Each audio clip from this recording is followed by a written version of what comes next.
move to the study sessions and then come back. I'd like to move what item on the study session in 3, you said? 3.1.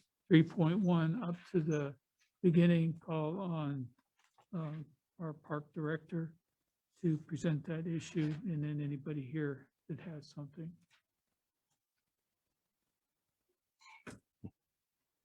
Last week, I received a phone call from a young man in reference to putting a vending machine at Wall Park at the tennis courts. And I was pretty moved by the enthusiasm this young man had. Because I remember back when I was about that age, pushing a lawnmower, going door to door, drumming up lawn businesses. But this gentleman here, he has a business plan that he would like to present to us. And we'll go from there. EC?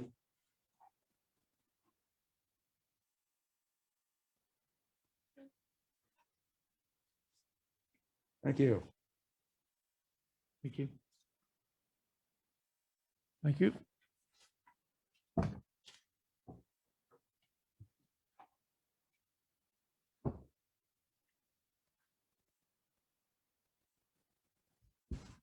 If you go to the first page, you'll see, oh, sorry. Hi.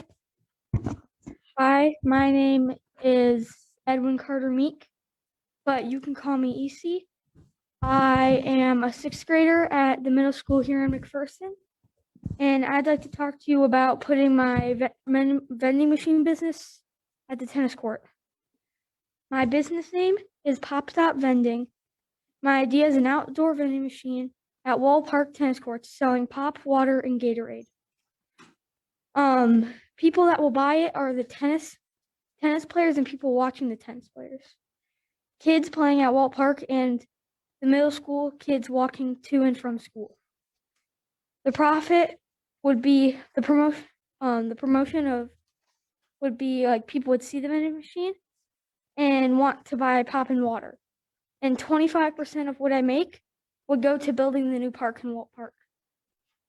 The price per unit would be 75 cents per pop, $1.50 per Gatorade, and $1.25 per water.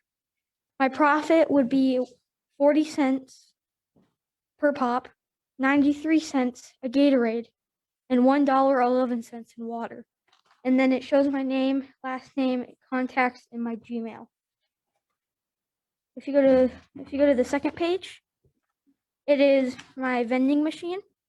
We only have 3 options right now. Actually, we have 4: Coca-Cola, Diet Coke, Gatorade, and water. I've saved up my money since Christmas. Babysitting, grades, and other holidays. I've fixed me and my dad have fixed the cooling system, and we needed to look at the dollar bill, and we fixed that too. If you go to the third page, it's the recommended spot.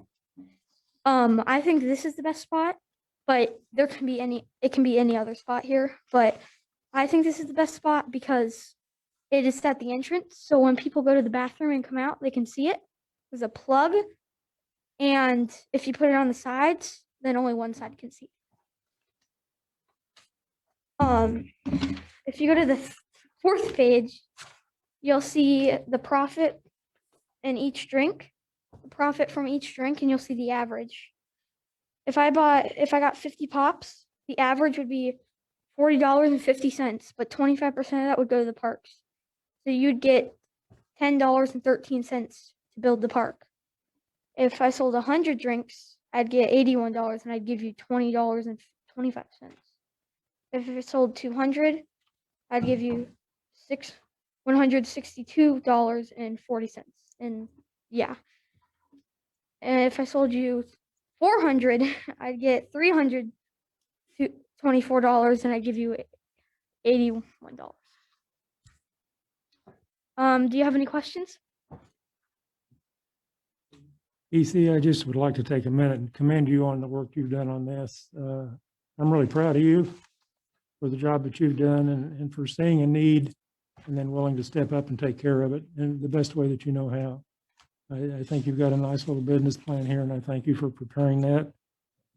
I don't know what we're gonna need to go through to get that done.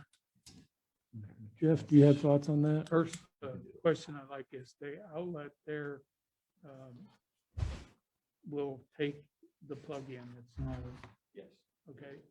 Secondly, I'd like to ask the city attorney to piggyback on Commissioner Mel. Is there any special procedure? We would want to have a short written contract. The contract will have to be with your parents, since you're under 18. So I can't write it just with you. But your teacher from last year says hi, by the way. Okay. Okay. And then we would talk about some kind of an insurance clause on it, and we should be fine. So I can write something that's the commission's desire. All right, is there any other input? No, I don't think so. I would work with them directly too, also on refunds and security.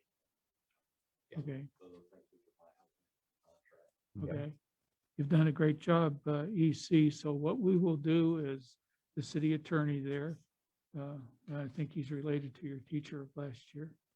And he will put together the contract, and Mr. Burns will be able to get a hold of you to take a look at that.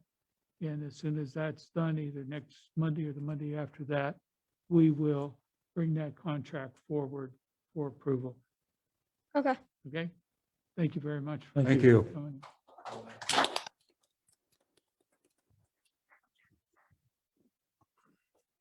Okay, while you're here, you might as well do the rest of your items. Okay. This one here is for Wall Park Tennis Complex restroom door replacement. Last month, staff noticed that one of the restroom doors had been breached and the entire wood frame around the lock was destroyed. Someone was living in the restroom for quite some time. Police were contacted and a report was filed. The only way to keep the building secure will be to replace the all wood frame doors with metal frame doors from Votes. The original contractor has provided us with a quote for $4,830.57 to replace both door frames at Wall Park Tennis Complex. Staff is requesting commission to accept the quote. Okay, As bad as I you hate, have a problem bringing it next week? no, I don't. I just hate it. This kind of stuff happens. Yeah. Okay, Bring it. Okay. The next item is the Lazy River jet pump repair. The city of McPherson operates the water park with the Lazy River that uses 6 high service booster pumps to circulate water throughout the Lazy River. Each year, staff performs testing and preventive maintenance on these high service pumps and motors. Last year, about end of the season, Gary and I went out and was evaluating the pumps, and one of the pumps was making a loud noise. And that pump was pulled by Sergeant Drilling and was repaired, and the cost is $4,952.80. They bring it next week. Gotta have it. did you miss the lakeside cabin?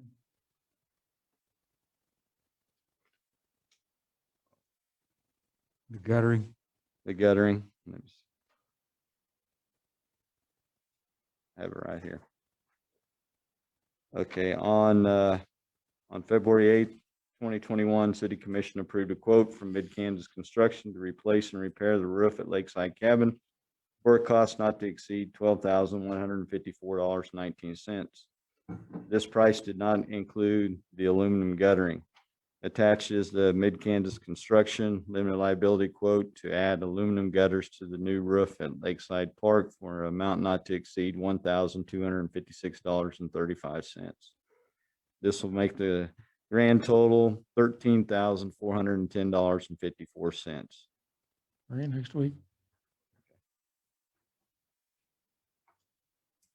And, the next one would be the priming water pump or the slide pump at the water park. This regards a defective slide pump Due to the pump's age, parts are no longer available and would have to be custom made. Cost for the parts would exceed the cost of a new pump. Labor will take longer time because it's in a pit and not easily accessible. And due to the age of the pump, the price to rebuild it is as much as a new pump.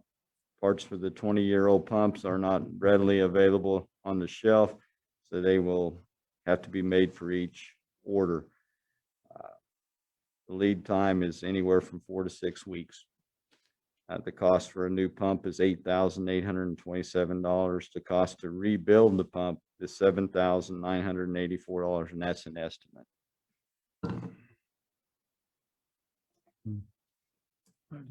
I would say if it's a 20-year-old pump, that we ought to just put a new one in, Yeah. I even agree though with it's that. I wanna slightly rebuild more.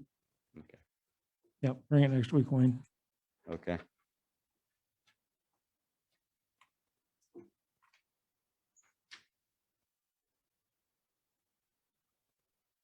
The next one is the cemetery purchase of one rugby eliminator LP dump body.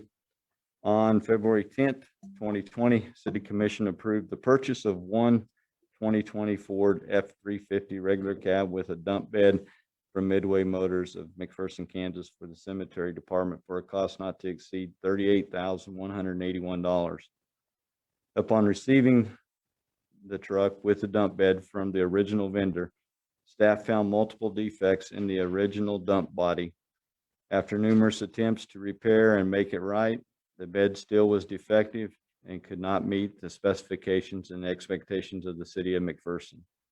Commissioner Mel and I requested a refund minus the labor, and the city was refunded $3,450. The remaining $3,450.50 was for labor and a harsh international lift. Staff would like to purchase one 9-foot rugby eliminator LP dump bed from Kansas Truck Equipment in Wichita, Kansas for an amount not to exceed $13,032.45. This would bring the grand total of the vehicle to $47,842.95. So you're looking for an additional $13,000. Yes. Okay, I bring it next week. I'd say we're going, the truck's sitting there with no bed on it. It's doing us no good the way it is.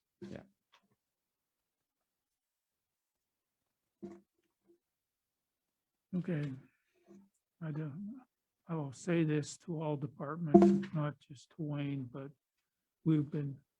this morning, we've missed transportation and shipping.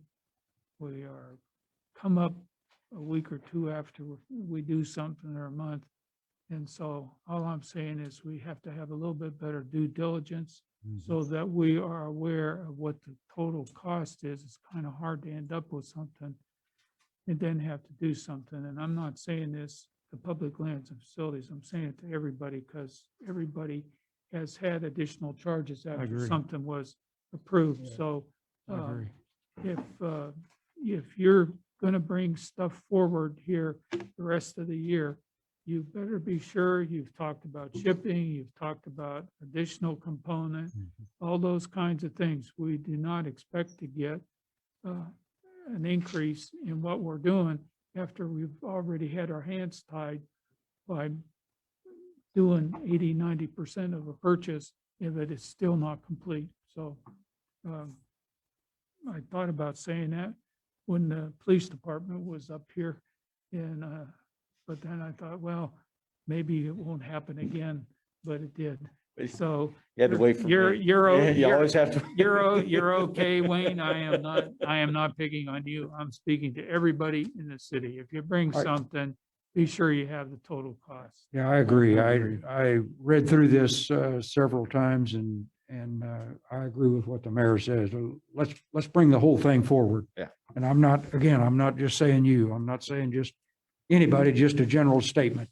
We just need to make sure that we have all of the numbers there and bring them at one time. Don't come back 2 weeks later and ask for something else. I will apologize for this one, but I will say this. We have gone round and round and round with this company that we originally bought the bed from and have nothing but problems with them. We've taken some legal actions with it. It's just been an issue that we've struggled with for a Yeah. long time. Under, So this should never happen again. Yeah. I understand. And like I say, it's for everybody. So police department, don't come next week for $800 to outfit the Conex box. You're welcome. If you need a padlock for it, you better come up with one yourself.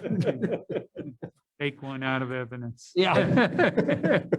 Okay, Uh, keep my- going. My next item is for Turkey Creek Golf Course. On January 4th, 2021, Turkey Creek Golf Course staff requested startup funding for the upcoming year. Members and customers are already ordering clubs, apparel, and logo golf balls. The clubhouse merchandise and product funds are an in and out a concept. Money allocated for the resale items, expenses will be reimbursed by the sale of the product. All clubhouse expenditures will be accompanied by a receipt. Staff would like to request an additional 15,000 for inventory in the pro shop for apparel, balls, gloves, and demo clubs, et cetera. I'd say bring that next week, What was approved initially? 30. 30. 30? Yes. And And he's got, I think he was at right about 45 to 5,000 remaining on that. I think we, And where does, when they buy that stuff, where does the money go back in? It goes back into the golf course, into the, So I guess it goes back into the cash flow, correct?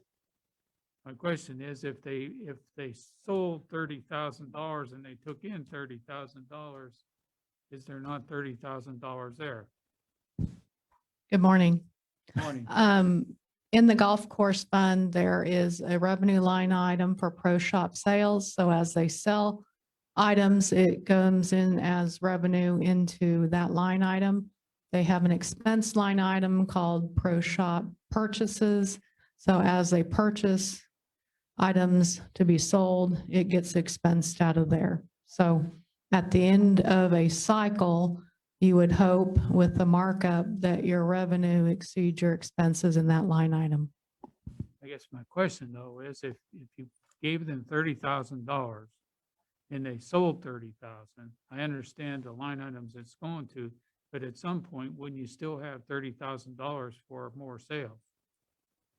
Why It's do in- you have to separate it so you got to keep putting more money in when you're already taking the money in?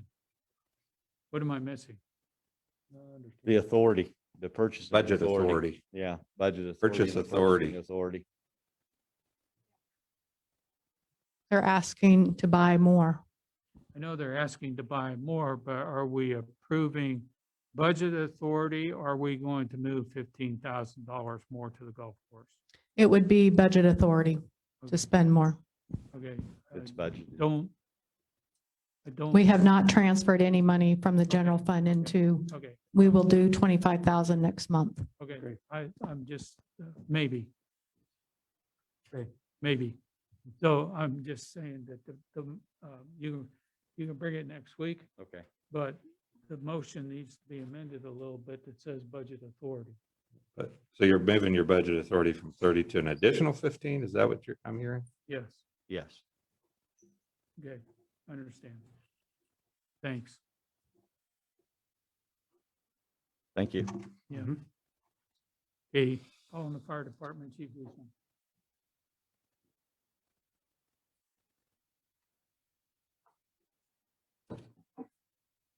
We have one item for you for next week. Recruit firefighter AEMT Jamie Ross has tendered his resignation as a recruit firefighter. He's unable to meet the city's residency requirement. His wife got a job back in Garden City as a captain on their EMS department, so they'll be moving back there. This is effective the 31st. So he was a little bit late on getting the resignation paperwork, but something that we need to bring forward. This sparked a conversation in-house about the expenses that the city incurs from having somebody leave this soon. So we are in the infancy of writing up a contract for new employees that we're going to get to the city attorney for covering expenses of equipment that we purchased that's tailored to them, as well as the DOT hazmat physical that we are required to give them. So that's being developed currently. Okay, we will bring this back when we go back into session so that we can handle it. We're only a couple days away. Right. Police Department, Chief Golden. Before we go to that, I just want to clarify something on the golf course. It was approved earlier this year for the pro shop sales. Your line item is $65,000. So I don't know that we need to increase the budget authority. He's just asking for approval to purchase, correct? And the other thing that happened is they wanted to have blanket approval to spend up to a certain amount. So every expense over 1,000, they didn't have to come back to the commission for. Okay. Is that right? That's correct. Well, we did that. We did that once. You guys clear it all up and what you need, if anything, for next week. Okay. Okay, Chief. Okay. After many months, we're ready to begin the Volunteer Police Reserve Program, which will consist of approximately 4 reserve officers and 1 reserve sergeant. The program will be a fun and rewarding position. This program will allow criminal justice and other college students to volunteer in law enforcement setting to see if this career would be a good fit for them in the future. This position would also be open to retired law enforcement officers or anyone seeking to work in the field and can pass the pre-employment testing. The Police Reserve Program will have a budget of approximately $2,500 annually, which will decrease overtime for our officers. Reserves can assist at a crime scene as scene security, assist with calls in the lobby, clerical duties, returning phone calls, help directing traffic, crossing guard duties, or assisting in emergency crisis situations. Under close supervision, they will receive up-to-date training and work with our officers for 4 hours a month, a required minimum. After completing their 16-hour in-house training, their pay for events would be approximately $8 an hour. When we work events, we usually pay our officers between $31.70 and $45.41 an hour to work an event. So this is where the math on the paperwork here is wrong, and that's why it's study session, and I'll fix that right now for you. If we work,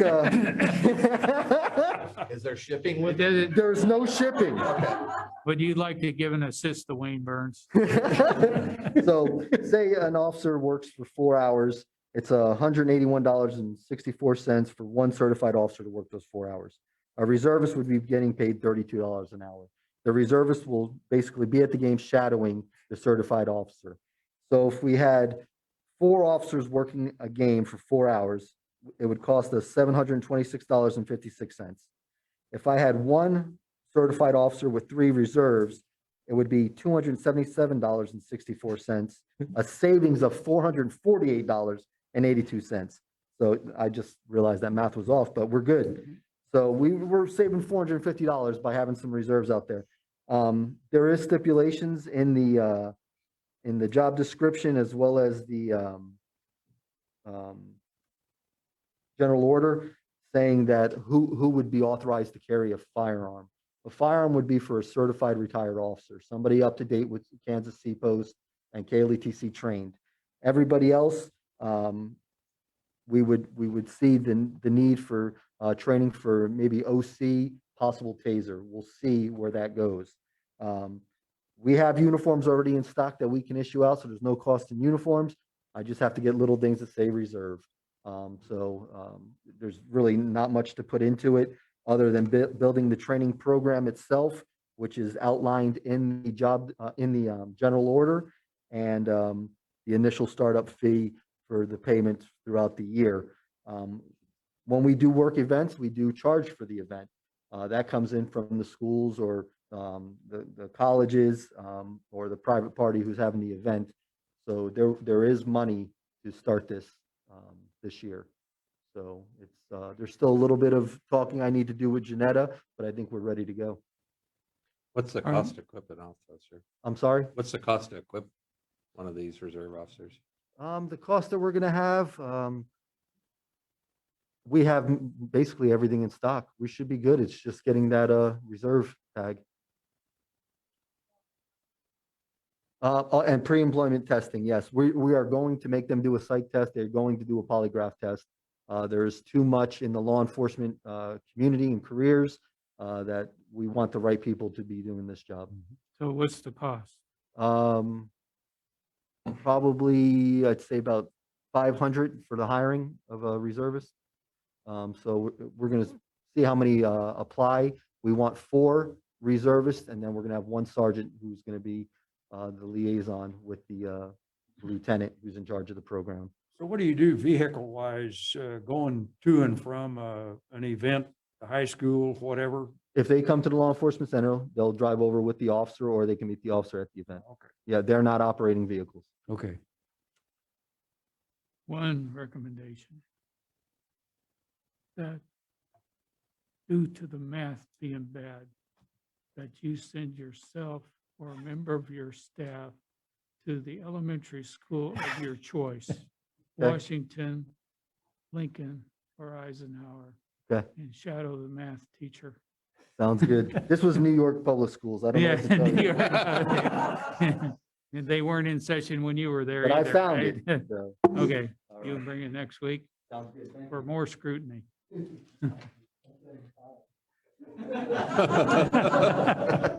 Public Works, Jeff. Can I make a comment? Yeah. Just so the commission knows, this was not budgeted this year. We did work, or we are currently working on the 2022 budget. So we have put those numbers in there, and we're going to continue to negotiate the savings on overtime. So Yeah, just need but to we see. also have had opening on positions that should more than cover the $2,500. Yep, just want to Yes, make the yeah, commission good aware. point. Salaries. Good point, yeah. Mhm. Okay, go ahead, Jeff. Good morning, everyone. My first item is a repair at on Fourth Street near Walnut. We have 160 by 24 feet of deteriorated section of concrete pavement that needs to be replaced. An estimate was put together in the amount of $16,206.15. The city has received numerous complaints from EMS on this section of street. And this repair was approved in 2020, but we were unable to complete the work. Okay. Bring it forward. You want to? You need it now? You need it now, or do you need it? Oh, next week's probably. Okay, fine. thank you. Okay, scheduled anyway. We received a request to install a yield sign at the intersection of Hickory and Hayes. After looking at this area, we feel we should put stop signs at Hickory and Hayes, Hickory and Lincoln, and Hickory and Washington, both for east and west direction at that location. Any, looks like fire agrees to it. Yeah. Police agrees, so bring it next week. We've selected the streets for the 2021 mill and overlay projects. They are Oak Park Drive, Grimes to North High, Ash Street, Kansas to Sutherland, Elm Street, Kansas to Elizabeth, Centennial Drive, the widening to First Street. The estimate for the total project, $198,713.63, which is a little lower than what was budgeted. This item be brought back to study session and commission for approval Okay. once the letting process is completed. Okay, thank you. Sounds good. Next, the 2021 chip and fog seal streets have been selected. They are Main Street, Kansas, Avenue to north of 4th Street, First Street, Cedars Drive to the roundabout. The estimate for the project's $167,156.22, which is a little higher than what was budgeted. Again, this will be brought back to study session and then commission for approval once we went through the letting process. Yeah, I missed you Friday afternoon, but I have a couple of complaints on the chip seal on Penn, still getting a lot of chat loose, and all the request is that if we could run the street sweeper over and back on that a couple times, I think we'll be good. But that's about a year or so old, but it's still loosening up a lot. Mhm. Okay, next, we have a a disposal list here. We're proposing listing the following items on Purple Wave Auction and discarding anything that doesn't sell. And the list, there are pictures attached there. We have a 5-horse Honda motor, a jumping jack, an 80-gallon speed air compressor, 3/4-inch drill with auger and post hole digger, air hammer and miscellaneous assorted bits, miscellaneous traffic signal parts, a steel concrete saw, miscellaneous assorted timbers, and a chest type toolbox. These items are basically, Yeah, most of them are not functioning They at don't all. operate. Some of them are just obsolete, so. Mhm. And if any other departments have But- anything they want listed, we could yeah, do that all together. exactly. If you want to bring it next week, well, that's fine. If you want to wait a week after that, that's fine too, to give the other departments opportunity to look at it. Okay. Next item I really hate to bring up. On February 8th, 2021, the commission approved $13,175 to Stevens Contractors for the Earl Street main repair. However, at the time of construction, an additional 10 foot of 8-inch SDR PVC and an additional 3 service Ys were needed. We also asked Stevens to do some exploratory digging to make sure that we'd removed and replaced the entire section of collapsing sewer main. This resulted in an overrun of $3,031.25. Final invoice for the amount of $16,206.25 was received. This brings the total cost of the project, the Earl Street project, to $22,506.25. Let the minutes show that Wayne Burns ran out of the room before this. I just like to say that this sewer was, if I remember, don't remember exact date on it, but I think it was 1935 when the sewer was put in originally. So the $22,000 bill on this is probably well due. Bring it next week. Thank you. All right, and then the final item, we've rewritten the technical specs and like to turn it over to Justin to go through the major changes that we've made. Okay.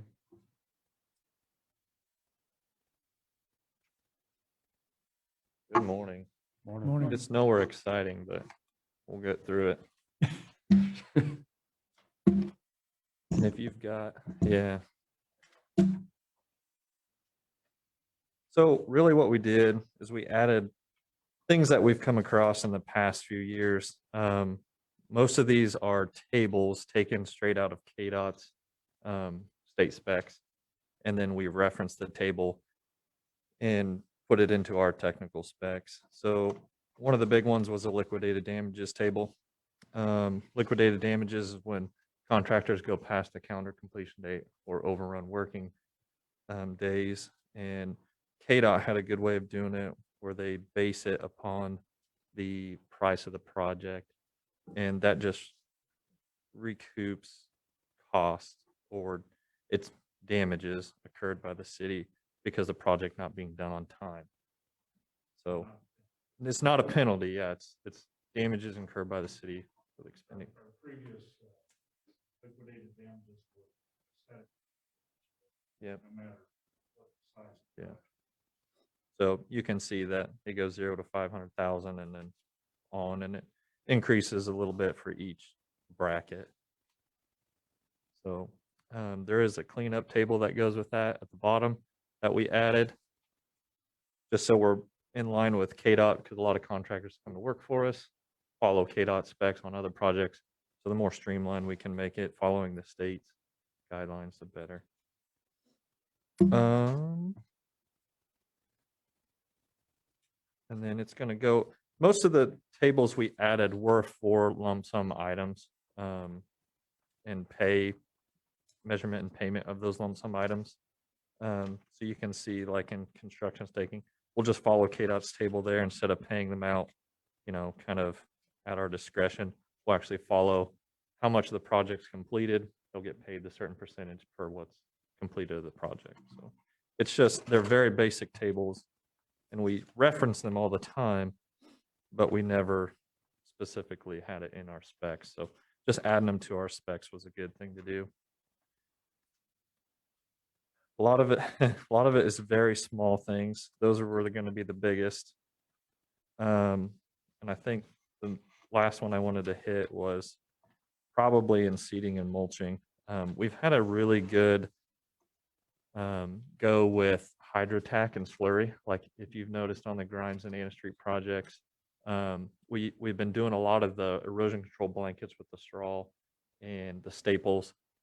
When we added the hydro mulching and seen it done on Grimes and Anna, the benefit was the staples weren't there and the plastic that meshes the straw together wasn't there after the homeowners go to mow it when it's all grown. And so the hydro tacking and slurry was added. It's easier to put down. Truck drives down the street and seeds it and slurries it. So I think moving forward, when we go back a curb to sidewalk and then little tie-ins behind the sidewalk, that tacking slurry will be a benefit. When you do the erosion control blanket, if it's a certain size between the back of curb and the sidewalk, they've got to cut the blanket. It's just labor intensive. We'll still use the blankets on steep slopes over 3-to-1 and recommended areas, but that hydro tacking and that slurry has been really good for us. So we added that this. That hydropacking, if I remember right, is actually ground up newspaper. Is that correct? Yeah, mixed with Yeah. the colorant. Ground up. Seed is all newspaper, in and it all at it's, once. If you saw some on the street, it was, or on the especially at North High and Holtz, if I remember right. That was, it was green or blue, so it, So they can see and where they've gone. actually did a good job. It's got a fertilizer mixed with it and Mhm. it sticks down and it does a really good job on those low sloped areas. Right. So, Good. retainage, there is a retainage table.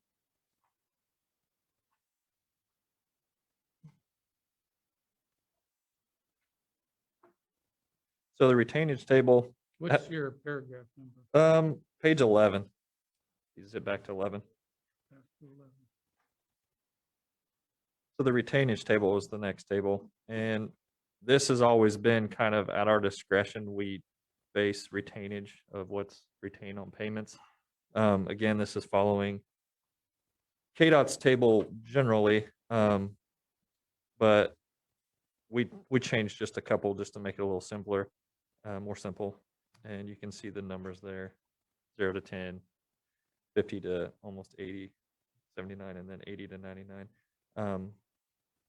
And it'll just make it standardized. That way the contractor knows what the retainage will be when his percentage is being taken out of those payments. So those are the 3 biggest tables, and then that seeding and mulching area, we've added that. The rest of it was very, very small changes and things we've run across that you can read it if you want to. Okay, all right. But Is So these this, will be- is this simply all that would be included in like a contract, or like things like civil rights and things like that? That's part of a contract, but not necessarily part of So the payment thi- specification. This is just construction specifications for street, stormwater, and sanitary. Okay. That civil rights and everything is in our contract as attachments. Okay. And it all goes together. This is just an Construction. attachment, if you will. So our contract has like multiple attachments, references. Okay. That'll be attachments 1 through 7.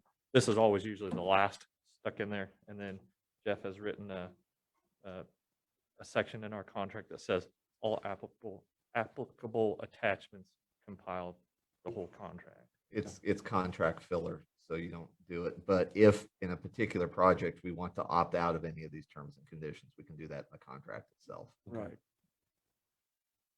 So do these have to be accepted or anything next week? or You'll- Yeah. you'll- Just revised, approved as Yeah, you bring it next week. for approval. 2020 standards. Okay, thank you. You bet. Hey, Jeff, I just had a quick question for you.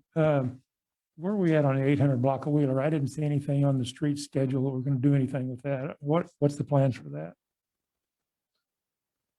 Hey, that's where we put down the millings. Yeah, I'd like to go through sometime in summer, make sure that those elements are still settling. Okay, Make sure that they compress as much of it before we overlay some problems. yeah, I drive that street occasionally, and last week I drove it, and it was really washboardy. Yeah. I mean, it needs some work. Yeah, and we knew going into this, it was gonna require some maintenance. Yeah. And it's actually rougher than I thought it probably would have been. But guys went up and bladed it, and they will. Okay, okay, thanks. Anything else in the study session? Okay, if I don't see anything, we are back in session as a commission. And I think we only had one item to bring forward. That's 1.1, the resignation of a firefighter. And so I would like to move to accept the resignation of Jamie Ross as recruit firefighter AEMT effective March 31, 2021. Second it. All those in favor say aye. Aye. Don't believe there is anything else. Anybody else have something that I'm missing? Okay. At this point,